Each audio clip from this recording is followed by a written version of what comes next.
Hello friends, my name is Galicia Maria Orozco. I'm here again with my book, Feelings Recollected. It's a book of poems and essays. And I want to read some of them. Hope that you will like it and you will buy it. It's on Amazon.com. And again, you can reach there Galicia Maria Orozco or Lifetnhings Feelings Recollected. And the first of the poems I'm going to read to you today is called Sometimes We Tried, and it's in page 128. And it says like this: sometimes the person tries, they try to find a love and they do find it. But then they start to see the defects, to suffer the trauma, and the intolerance makes you wonder if you made the right decision. Neither the pampering nor the beauty and nor the passion will let you cling to that love that is tarnished by reason. This is a love that rolls down the hill, as if it were a broken mirage. Each day a broken glass will provide the friction, and at the end there is only the breeze of that love. Sometimes people they try to find a love, and they cannot find it. And it is because the requirements are so many that all prospects are discarded.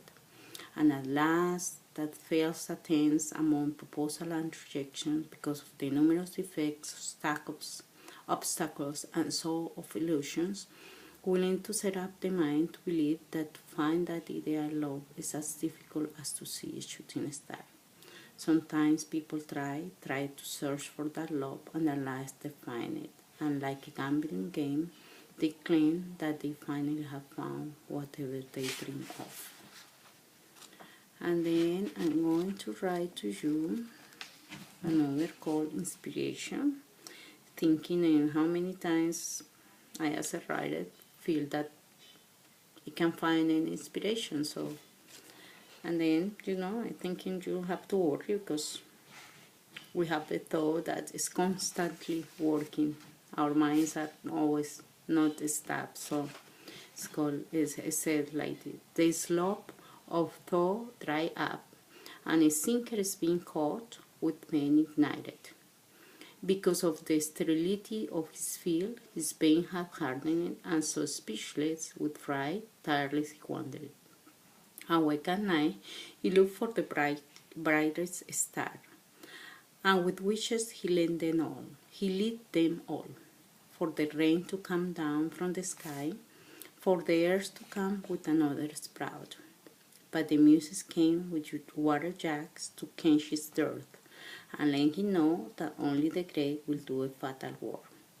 Then the man, returning to his field, began to work with his hand, what with ears and eyes was attentive to any idea to drop or spew forth, and patiently awaited the torrential rain to make fruitful his thought.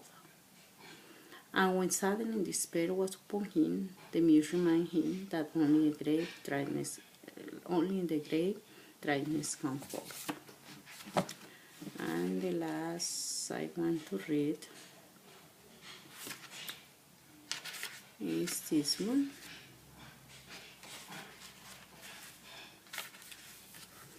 It's this time.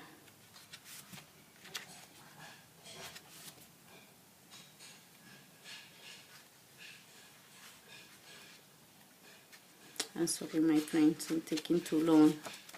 It's happened before. It's called A Life of Grief. And this one I did it when my uncle died. He died, because he was on drugs.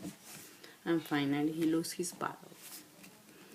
Another subject in the everyday life is the affliction of seeing the little one die after the burden of carrying a bloody cross along his life. Once he passes away, he is remembered with intensity. His roles are told, and we experience the struggle he endured, his weakness and impotence to overcome the drugs, and we cry out his loneliness in it.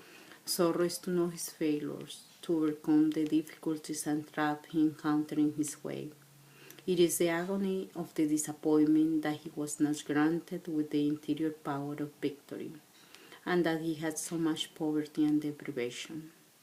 We confront the frustration of a mother unable to save her child, and our our heart is lacerated with the distance that made us unable to console, to reach him, and finally to hug the inner body, sinking down to kiss his heart that stopped beating. If our hand could reach our love entire life, picking it up to save it inside the heart where it will be protected by our love as a precious gem. How much anguish produces the change wounds when the prisoner is one of our members, when we could give our whole body just to save him alone. How much is the grief about the distance that keeps us from embracing the inner body? There is the agony because we were not allowed to feed the dear ones with the drop of dew, with the love's first fruit, when his vital strength was destroyed, reducing him to a baby stage where tenderness and protection are needed, where there is not a child because in a way it is like the life that begins, although on the inverse is disappearing.